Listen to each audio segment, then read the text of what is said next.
Well, howdy, everybody. It's me, Pacific. Oh boy, you know what, Mr. Vermont? I hope you like my hat.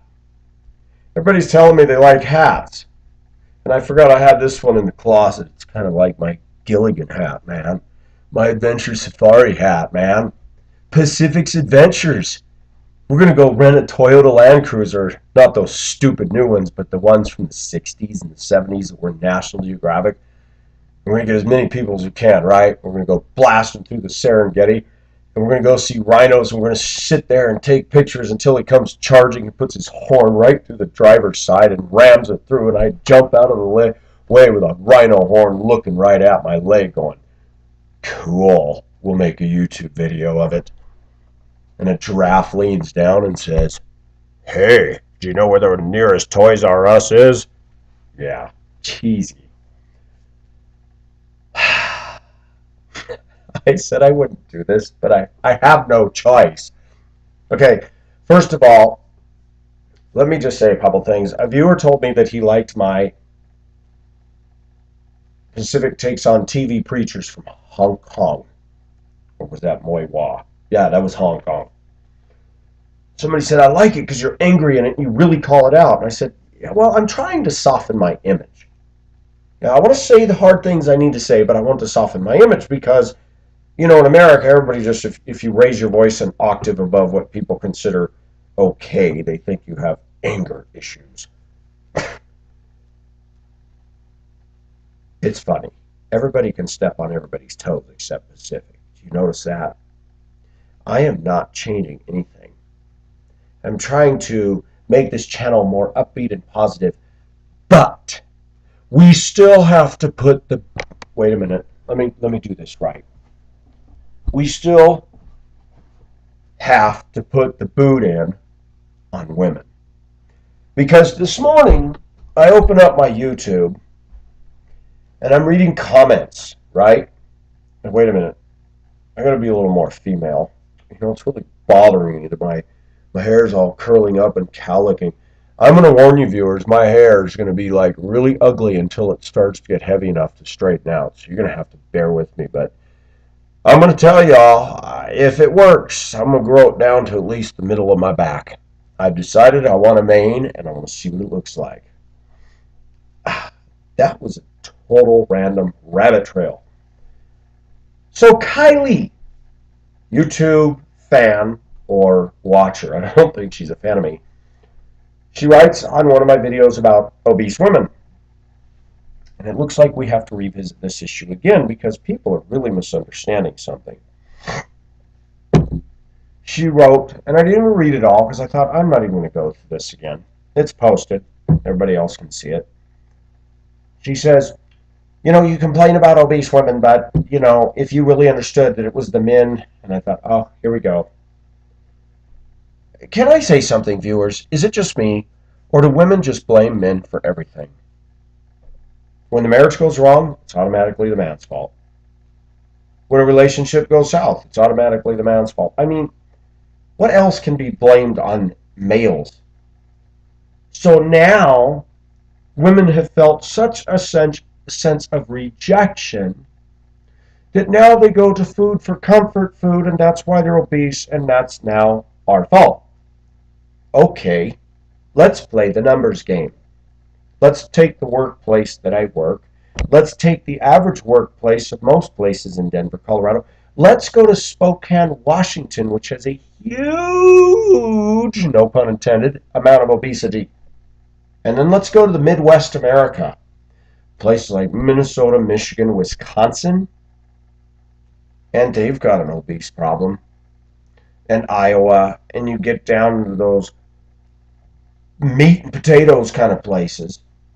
And I started thinking, there's an awful huge amount of obesity in this nation. Right? So, is that our fault?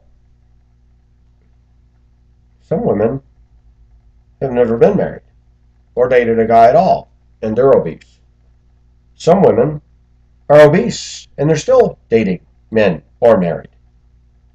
So I thought, no, that can't be true. But Pacific tries to be objective. Are there some women who have gone depressed and spiraled just like a man who's gotten depressed and resorts to alcoholism? Absolutely. I'd be playing a fool's game if I said that there wasn't something to pain and rejection. Of course there is. Pain and rejection is responsible for a host of problems. Looking at Trainwreck Pacific ought to tell you, pain and rejection has caused me to go down avenues and searching for love. It's funny, as I was talking to my coworker today, we walked down to the river on my 2.5 hour window break, stuck our feet in the river and talked, and she said, "You really think people are horrible, don't you?" And I said, "Come on, look where I work. Look around." She goes, "I admit, people are very unnice and rude. I agree with you." But she said, "Not all white women are bad." I said, "You're not bad. And a few that I know aren't bad." I said, "You're a very attractive woman who's got her stuff together, and you're not a jerk." But I said, "Come with me and let me show you. Let's go to Washington Park, Denver. Let's go to the Cherry Creek Mall where the really good-looking white women." And she goes, "Well, but yeah, they're just stuck up." And I said, "But see." And we talked about something today. She told me a hideous story that occurred 4 blocks from her home a few years ago. 19-year-old girl went into a bar. She actually had had no liquor at all. I didn't know about this till she told me this today. It was horrifying. She met a guy at the bar. Everybody thought he looked like the gentleman. They said he was a real nice guy. She went to go to the bathroom, and her friends and everybody said, "Hey, what happened to her?" She showed up missing. Well, people knew what the guy looked like, so they gave the police a description. Police went knocking on his door, but they had no proof, so they couldn't do anything. Sometime later in Loveland, Colorado, there was an apartment fire, and a man jumped out of the building to save his life, and a girl was running down the street, yelling and screaming that had just jumped out before him, saying, "This man tried to rape me, said he was going to kill me, and I set the building on fire so that I could escape. I punched him and everything, and I set the place on fire so I could get out." He had locked her in. There's an interesting move. Girl set an apartment building on fire to save her life. Now, I'm not going to mock that. We would all do anything to save our life. So they arrested the guy and quizzed him on this other 19-year-old girl 4 blocks from my friend's house, and he admitted to raping her, chopping her into little pieces, stuffing her in a barrel, and disposing of it all. So my friend said to me today, "I know you're a nice guy, and I have a fondness toward you because I think you're pretty all right." But she said, "Even when I'm walking on bike paths or whatever, I'm always looking. When I see a guy, I'm thinking, oh, is this guy going to be a creep?" She goes, "You just don't know anymore." And can I be honest, male viewers? Women have a valid concern there. We men can go walking around anywhere, and for the most part, we're left alone. But think about a woman, okay? Especially if she's attractive. You've got all these guys out there walking around with a boner. You got guys out there that are just, they are cavemen. Ooh, ooga, Missy Jane. And they're bad. But let's go back to the obesity. Are women doing the age-old thing of blame shifting? I would say so. Where I work, most of the women I work with are obese. And it's become a problem. It's made the national news that America's an obese nation more than any other country in the world. You mean to tell me that there's that many bad, rotten, horrible men that have made all these women eat and eat and eat?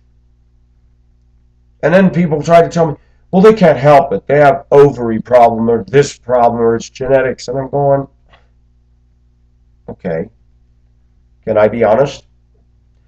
I lived in the Midwest. I've seen some women, I can tell by looking at their faces and their European or Scandinavian or their heritage or whatever, that you can just tell by looking at them that they were never meant to be lean, mean fight machine. I'm okay with that.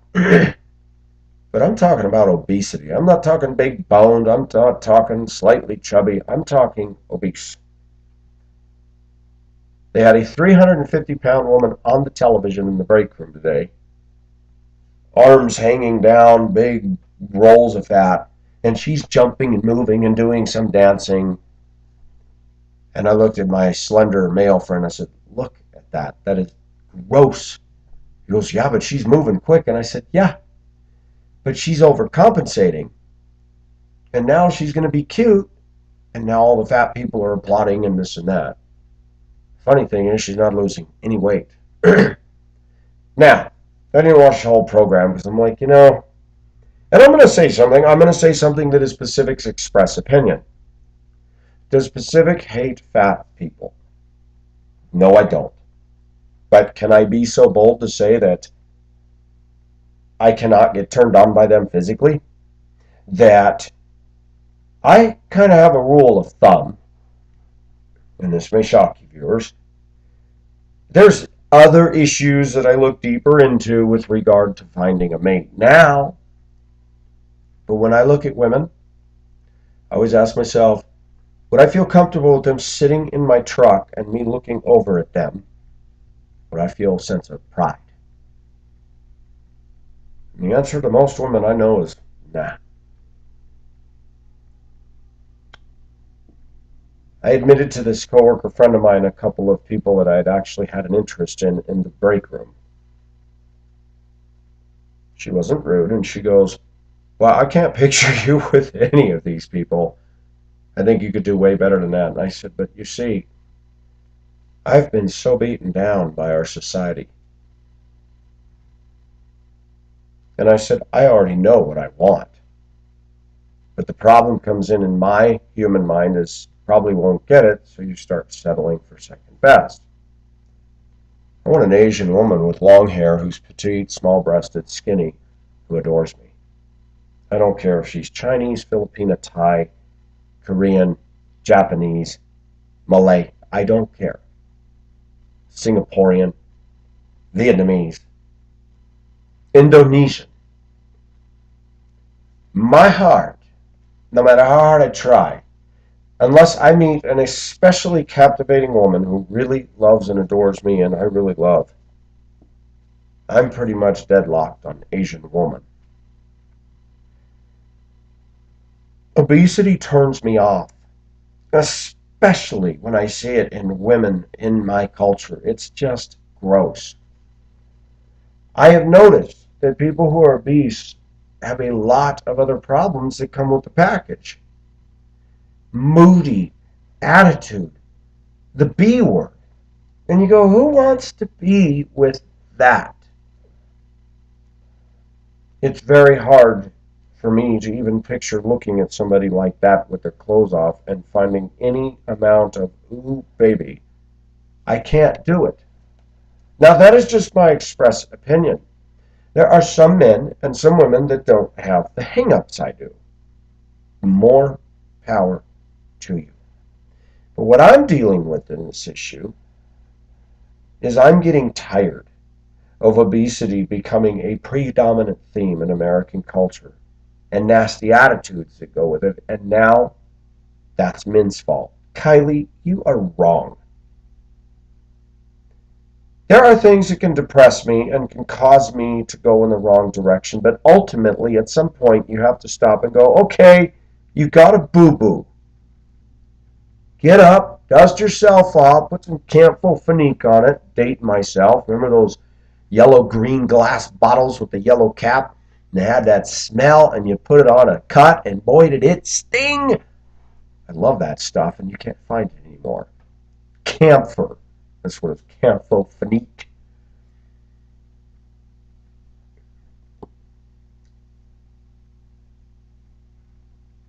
We all have boo-boos, and we don't want to minimize, trivialize, or be condescending. But too many Americans, especially women, are living in the victim mentality. I love that Gautier song. I don't know if any of you watched the link I put in there. I thought that was so funny. The guy starts going, "Hey, you're whiny, I'm a victim, I'm like a little girl." I'm like, you know what? That is so funny. That is funny. Somebody, somebody needs to start drawing attention to this stuff. Women have been bashing, bashing, bashing men, and we need to start saying, we're sick of all your crybaby, whiny victim songs. Start listening to the songs out there written by women. Collecting your jar of hearts. The women that are good looking, showing all their cleavage, jumping up and down, singing about the men they're rejecting. I don't need you anymore. You used me. You screwed me. Boo hoo. Wah wah. And I make $1 million on this crap called music. No thanks. I'm going to tell you what obesity is. It's called gluttony. It's called lack of self-control. It's called I like what I'm doing and I'm not going to change. And if you don't like me because I'm a little bit chunky, you can move on. Well, if I don't care for a little bit chunky, don't blame us men for that. Okay? You go ahead and wave your little obese flag and go woohoo, I'm loved, and have all your fun. But don't blame us men for that. I'm not going to put up with that. I've noticed something with the obese women out there. Many at work have said, well, you're skinny, scrawny. I thought scrawny. I am height, weight, proportion. 150 pounds, 5'9", muscle. I've seen beanpole skinny people. I've seen some at work. They're not healthy looking. I'm healthy as all get out.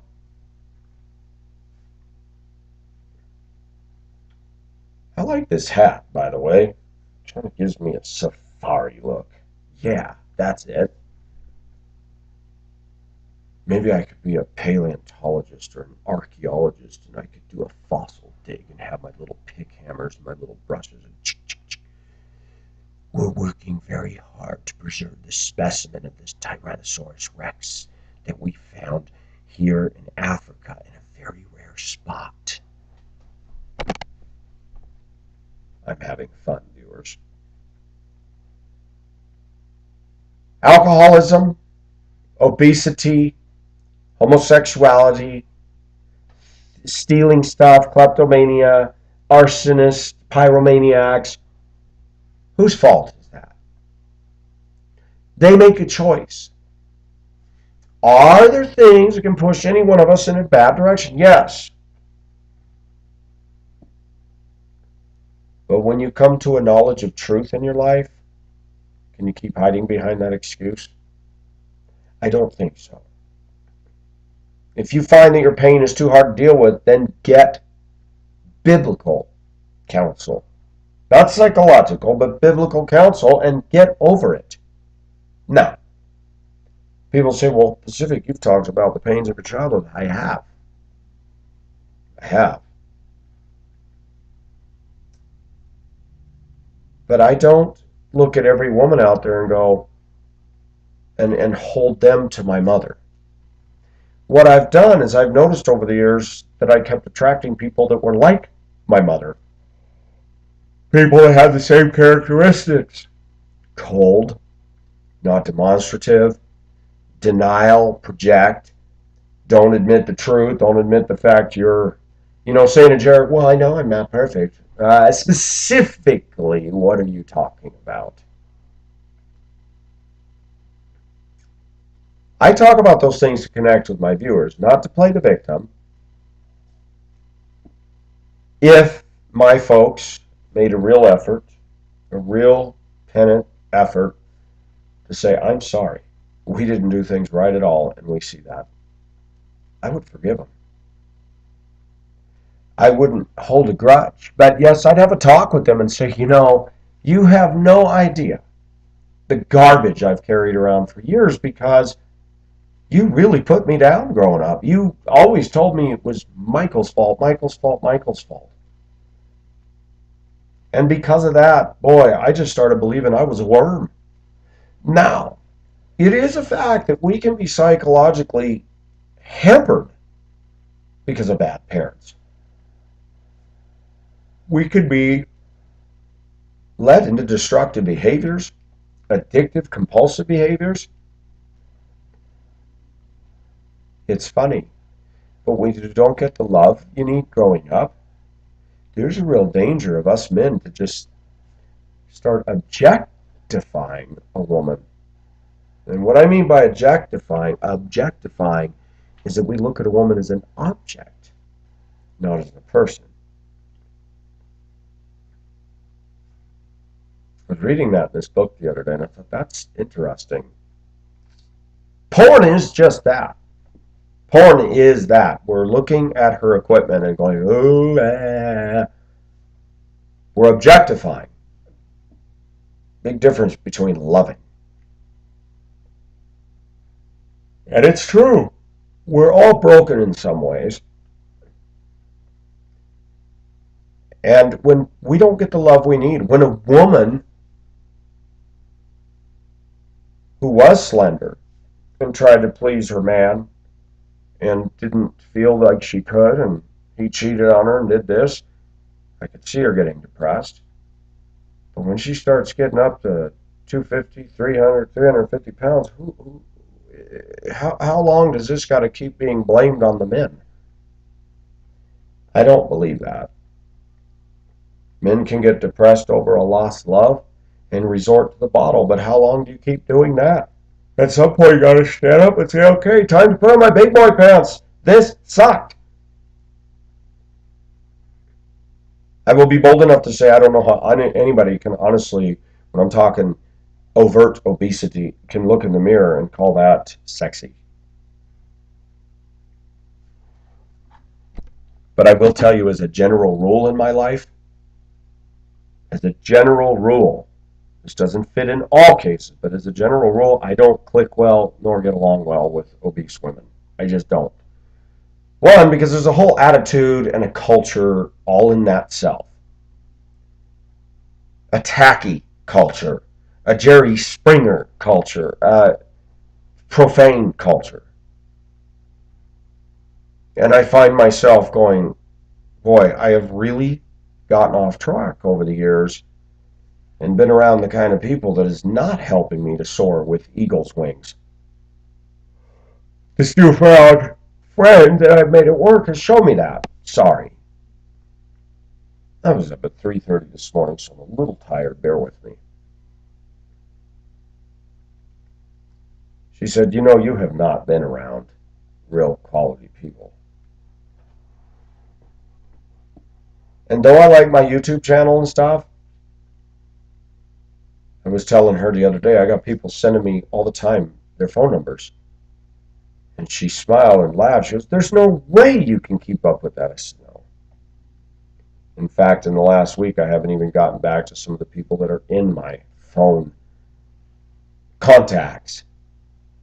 And part of me's just been feeling like overwhelmed. Like, you know what? This morning I woke up in the dark.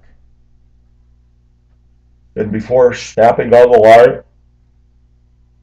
I sat on the bed and in the dark and listened to silence and said, wow, God, this is nice. Sometimes Pacific talks and conversates too much. And I start asking myself, how much good is all this doing? Sometimes I just need to come away. And tonight I get a text from my friend in North Carolina who I saw in Pueblo last summer, and it's like, gosh, you know, I get on the phone and yak it up, and then my whole evening's gone. Last night I chatted with a Chinese gal that's in the States on Skype, chatted with a viewer of mine on Skype, called on the phone, checked my comments, and I find all these things are eating away my time, and I'm going, gosh, and I just spent half an hour responding to the lady I like overseas, saying she was talking about her own shortcomings and struggles and feeling a lack of prayerlessness in her life. And I said, prayer is simply just telling God what you're telling me. He already knows, so just talk to him.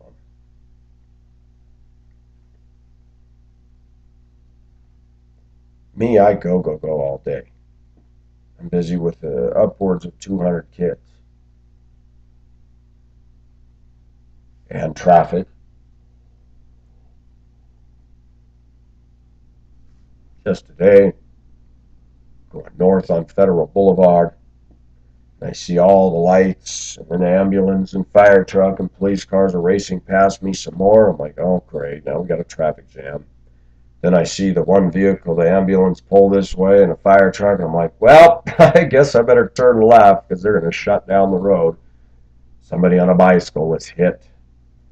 What is some fool riding a bicycle on Federal for? Every day, major accidents in the city, big accidents. Last week I saw one of those two-door 70s cars that had just been creamed.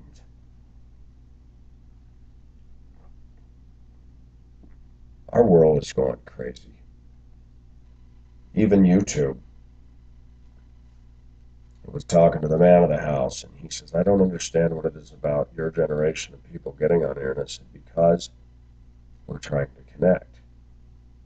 But even my 28-year-old friend at work says, yeah, but you've got nothing but virtual relationships. Aren't you getting tired of that? And I said, I want a real relationship. And this may surprise my viewers. If I actually find somebody that's special to me, I'm sure I'll still make videos. Hopefully she'll tag team with me. But I'm not going to massage this like I do now. I won't have time for it. I'll have a woman to pay attention to. But I'll still make videos talking about subjects.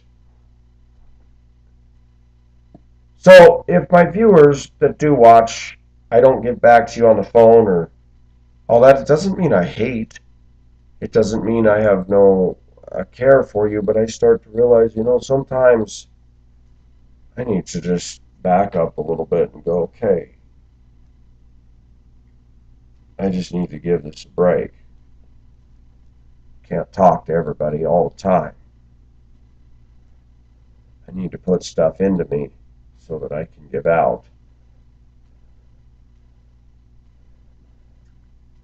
Right now, I'm kind of interested in meeting people and talking to them and finding out.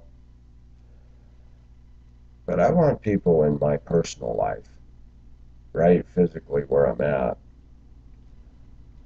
Boy, that wind is really blowing hard out there. Wild. Almost 70 degrees today, and it looks like something's moving in again.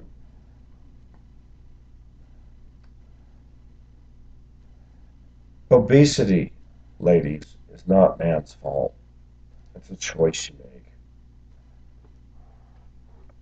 Now, there are things with alcoholism that they've proven that child of an alcoholic, that can be passed on genetically, but obesity, there is a potential. Everybody's wired different. I will be fair, ladies. Pacific has had a high metabolism, and I've been blessed. I've never had to worry about losing weight. There's a few times in my life I've had to gain some. When I come back from Hong Kong, I was living so lean, and I came back from Hong Kong, and I got down to 129 pounds. Last summer, I got up to 153. It's like, ooh, my maximum weight ever has been 160. I wish I could get to that, but I'm right around 150 now. I realize that not everybody's wired like Pacific, but I'll tell you what, when I look at the way American women are eating, the junk food, the laziness, I don't want to cook, I just zap in the microwave, I'm going to have another shake and another Coke and a bag of fries. Half the battle with the obesity is simply eating the stuff you're eating and saying, this is just garbage. The second half of that battle is too much sedentary sitting on your butt. Take the TV, disconnect the cable, call Comcast or Viacom or whatever and say, I don't want this anymore. Save the money. And get up and walk 20 minutes a day. It takes discipline, man. But I am tired of women blaming us for everything. I've had enough. It's ridiculous. I grew up in a family like that. Whenever there were problems, it was the man, it was the ex-husband, it was him. And I remember listening to my aunt complain about my uncle that I actually thought was pretty cool. Complain, complain, complain. Well into my adult years, long after he was gone. And I was like, and the more time and years went by, I thought, actually, it's my aunt who's really cuckoo. He probably had enough of her.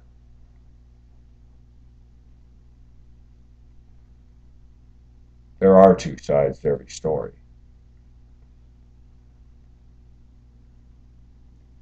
I was sharing, my Syrian friend and I were talking at work today, and he watched my video, Feminism is Destroying Western Women, and he said, I watched it and I laughed. I thought, man, this guy's saying it like it is. He said, you're actually being nice. I would have been even more direct, but he says, you are right. He said, that applies to everybody right in this break room. And I said, you bet it does. I said, but if anybody in this break room watched that, they'd have a fit. He said he went back to Syria to marry a woman from his own country. He had been here for 12 years, tried to date American women, and said he was so turned off by their loud, in-your-faceness, refusal to do anything to please the man. Everything was all about them. And he said, I'm tired of it. I told you all a story about a girl named Listy. Listy from Tangerang in Jakarta. In 2008, when I got on Mate 1, I had met her and Beth at exactly the same time. What was really ironic is I had met Beth, and I told Beth that. We'd be chatting, and she goes, oh, somebody wants to chat me, but I don't want to chat them. And I said, yeah, somebody wants to chat me too. Oh, who? I said, oh, Indonesian woman. Well, why don't you chat her? I said, she's Muslim. Beth said back then, in the beginning stages of meeting online, when I was in Hibbing in the library, she was in Hong Kong. It struck me curious, why is she pushing me to talk to Listy? I was so dumb back then, because she really wasn't interested in me. I was a bus driver. She comes from the Philippines. She knows bus drivers don't make good money. And I think in her own way, she was trying to push me off. I didn't talk to Listy much. I mean, I did, but I said, we cannot pursue. You're Muslim. She wrote me the heartfelt emails that Beth never wrote. She was so sweet to me, so kind, so respectful. And when I had come back from Hong Kong the first trip, disillusioned with Beth the first 2 weeks, I wrote Listy and I said, oh my gosh, told her everything. She wrote me back, I'm so mad I could kick her. You are such a kind man.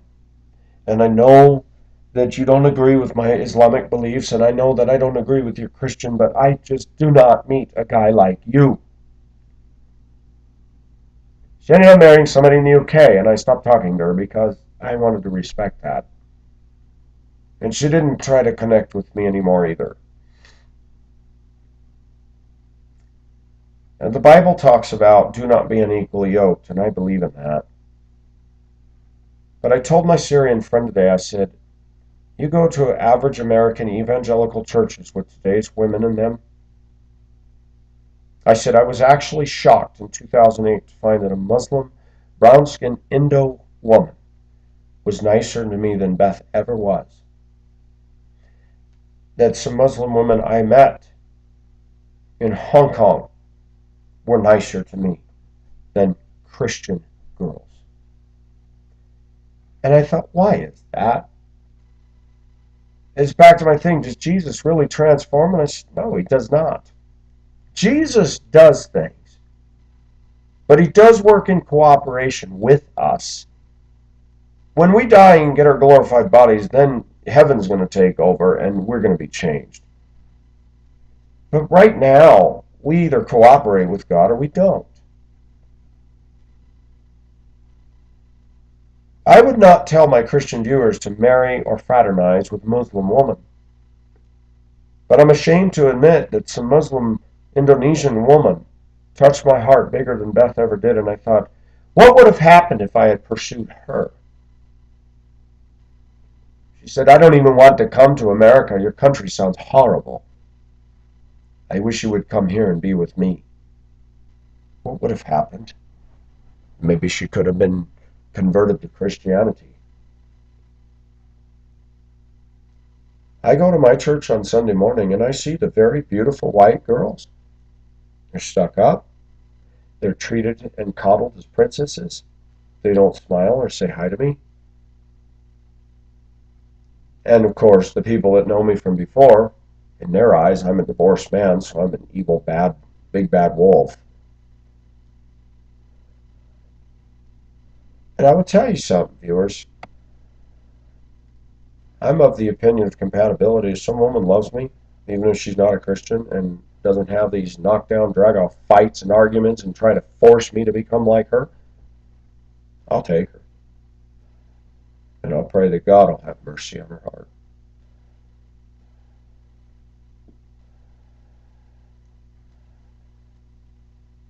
I was shocked. I talked to another woman at work who I do respect, the one woman that I always looked at that said she's truly a lady. She said, my husband's an atheist. I said, huh? And you guys love each other? You guys don't fight? She goes, no, we do love each other. And I said, wow, we need to pray that God softens his heart.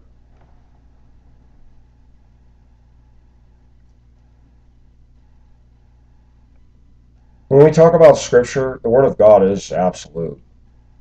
And we don't want to go against it. But just because you get involved with a Christian woman or a Christian man does not mean you're going to get a good mate. And that could also mean you're unequally yoked.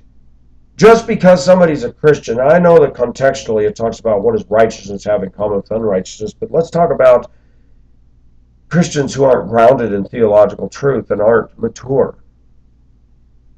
Christian women who blame and project and have so many problems. Then a guy gets involved with that and he cannot bring her to the next level, such was the case with my 14-year marriage. I had nothing but friction and problems. When a Muslim woman who was younger than Beth by 20 years, 20 plus years, had more maturity, more love, passion, and compassion and sweetness about her, I still think back on that to this day. Do I want her back? No. No, no, no, no. I'm not talking about that. But Pacific is of the opinion that if some sweet Muslim Asian woman loved me and she knew I was a Christian and was not going to change those convictions and said, I still love you and I want you, I'd take her. And I'd let God do the work on her. I'm not so cut and dried anymore that I want to date and marry a Christian woman. I find myself going, that's dangerous ground for me. I've had 3 women that were all Christians. One was a devout heavy metalist connoisseur, angry, angry, angry. The second one was a shopaholic, angry, angry, angry. The third one was immature and angry, angry, angry. All of them claimed to have a love for God, claimed to be following Him, and that God had a special relationship with them. And they were all full of denial. I went to a church here in Littleton, Colorado, and I watched the women in there as I was going to church. It was the whole rock music. None of those women said hello to me or smiled. None of them were kind. They were dressed to the nines, as far as that can go. And I just thought, wow, is Jesus Christ really making a difference? What does this all have to do with obesity? Well, there's some carryovers. From a male's point of view, ladies, some of us have really gotten tired of this. And that's why a lot of men started looking overseas. That's why we compare.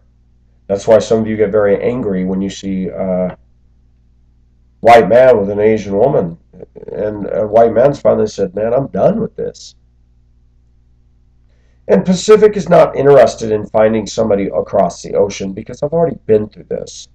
That created heartache and expense, immigration problems. And even though I really adore the girl overseas, unless God Himself were to work a miracle, that's out of the question. The question I keep asking, though, can I find anybody even close to what I saw in her here? Can I be honest with you? I doubt it. I doubt it.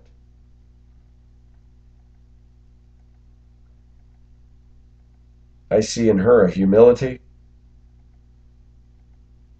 an honesty, a sweetness.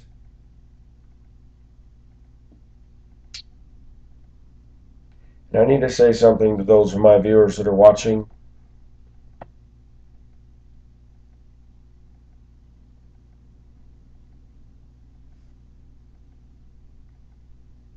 The tide has turned in my life. In the last so many weeks, I've tried to get back into my culture and look at my culture of women and say, you know what? Show some grace. Even people here that I know say, you need to find a white woman. And it was this week I stood up and said, no, I don't want.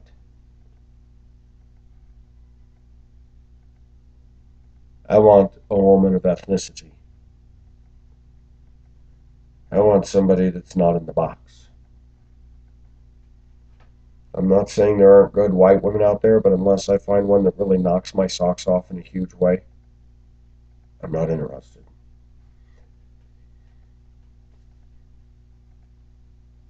But when I read Kylie's comments blaming men for the obesity in women, and those same women will not look at the pain that men carry around, the rejection, the put downs, the snubbing, the attitude of today's girls, I just laugh and shake my head and go, no, we're not the cause of your obesity, lady. You did that to yourself. Pacific's been through a whole lot of pain, and I'm not going to go and cut my wrist and do all this stuff over Beth and the woman of 14 years and the wife I had for a year and a half.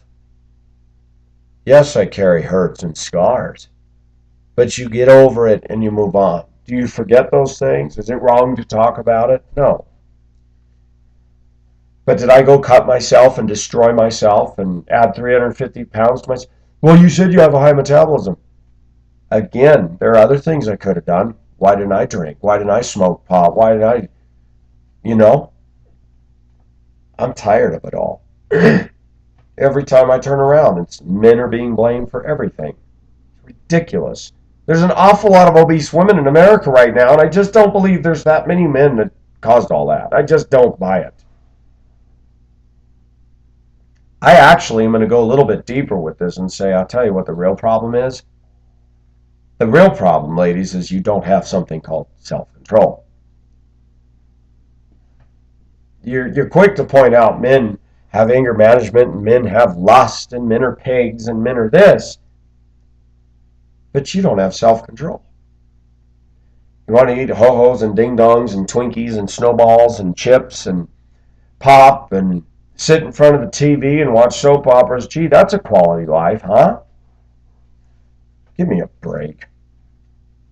Some of us men are tired of that, and if you want to live like that, that's your business, but don't blame us. Don't get offended when some of us men say we're not into a little bit chunky. Sorry. There comes a point where you got to stand up and say, I'm getting tired of being like this and I need to change it.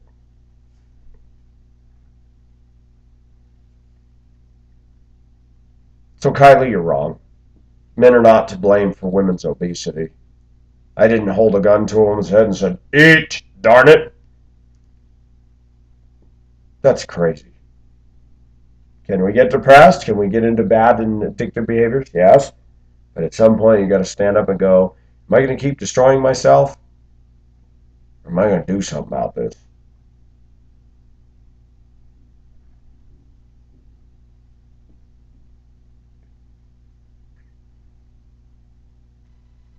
Pacific is learning. And Pacific's trying to be sensitive to things and be objective. I've said before, I know there's a lot of bad men. I never disputed that. I can understand why would be afraid walking a bicycle path. Guys do horrible things. Guys are forward. I remember when I was married to my wife for 14 years, she didn't get one block from the apartment building. But then some idiot jumped out of the bushes and said, do you want to see my penis? Downtown Denver. And she's like, nope, and walked on. She called me and told me that, and I said, are you serious? It's a good thing I wasn't there. I said, yeah, I'd like to see it, and let me get out my knife. Pig. You know, men are scary. I see them all day in their big pickup trucks. I don't know why women are turned on by those men. They're idiots. Running red lights, thinking they're macho.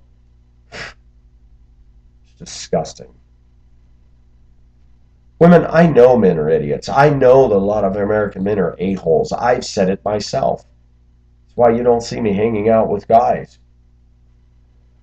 There seems to be only two kinds of guys in the U.S. Those that are completely flaming homosexual on the one hand, and weird, or the overly macho, cocky, drawbridge up, I got everything under control. And they drive like idiots, and they treat people like jerks, and they crap all over women, and they make it doubly hard for a nice guy like me to get a date with my own kind. Why wouldn't I be attracted to Asians? Part of me says, my gosh, you've been snubbed and kicked in the balls over and over by American women. What is it? Insanity is doing the same thing over and over with no results? Well, I finally learned, quit looking. Does that mean there hasn't been white women interested in me? Of course there have been. Unfortunately now, something in me has changed and I've developed a preference, and I said, I like this instead. I will always look back on certain aspects of Hong Kong and the Philippines and Macau with fondness, and I thought it's not fair to any white woman for me to be involved with them and still have this Asian pull. It's better that I'm with an Asian woman who would understand that. My heart has changed. I was discussing with my friend how the toilet is in the shower in Hong Kong, and she goes, oh my gosh, I could not get used to that. And I said, most people here couldn't. I could catch a plane tomorrow and go right back to that little tiny room I had and be surrounded by all those people, and that little kitchen with 6 of us in there cooking, and I liked it. It was fun. It was an experience.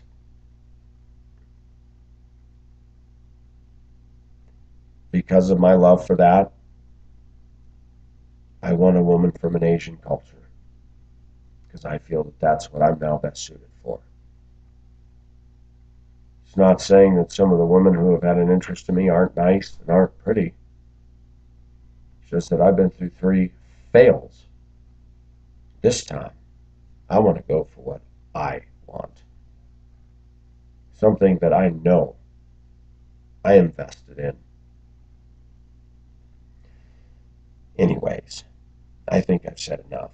It's time for me to turn out the lights, sign off, and something for you all to think about. This is Pacific, signing off. Bye-bye.